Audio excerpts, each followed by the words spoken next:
السلام عليكم ورحمة الله وبركاته. اللهم صل وسلم وبارك على سيدنا محمد وعلى آله وصحبه وسلم. الحقيقة الفيديو ده ممكن يكون نسبة كبيرة قوي من متابعيني حبايبي شاطرين كده وأشطر مني كمان، لكن أنا منزلاه لبناتي وإخواتي الصغيرين طلبوه مني. قالوا لي يا طنطو يعني احنا بناكل من ايدك الحمام والفراخ الصغنونة المحشية بتبقى ولا أروع، وبنحس يعني احاسيس من اول قطمه اخر قطمه من حلاوه الحاجه اللي بناكلها من ايدك. قلت لهم يا حبايب قلبي، الموضوع مش موضوع ان انا هعمل بصلتين ورز واحضر الرز علشان احشي الحمام والفراخ.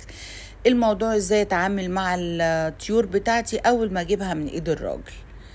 فمع بعض كده حبايب قلبي نبتدي نشوف ازاي ننظف الحاجه من اول خطوه لحد ما نستعد في حشوها. معكم منى ابو المجد، لايك وشير كتير. اولا احنا اول ما هنستلم الطيور بتاعتنا من عند الفرجنجي او بتاع الفرخنجي اللي بتتعاملي معاه لازم تحسني اختيار الراجل ده اللي انت بتتعاملي معاه. وبرضو العمال لما بيجوا بيذبحوا وبينضفوا ما يرموش ريش على لحمة الطير المذبوحة، ما تزفرهاش. موضوع الضمير ده برضو بيفرق معانا، لان ممكن واحد يكون مش منضفين الحاجة كويس وتيجي عندك بتبقى انت مظلومة، بتبقى الريحة ثابتة فيها. فانا المفروض اللي انا هنا هو بنقع حاجتي الاول وببتدي اطلع حاجه فيها. بالنسبه للحمام الزور اللي قدام والحواصله انا براجع على الراجل زي ما انتوا شايفين بالطريقه دي تحت الميه وايدي في الميه. ببتدي ادخل من جوه من البطن، من جوه بيبقى في حاجه حمراء مدوره كده اسمها الفشه.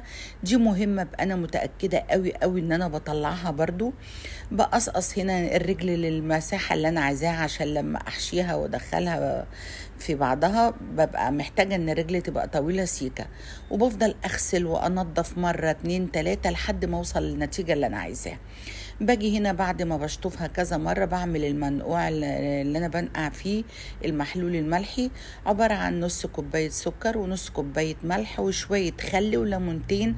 عايز تحطي معلقة طحينة بس الحاجة مش محتاجة، وبنقعها ساعتين بتلاقي اي بواقي فيها نزلت وبقت زي الفل.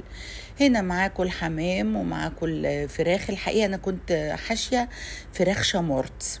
الفراخ الشامورت بتوديكي في حتة تانية خالص.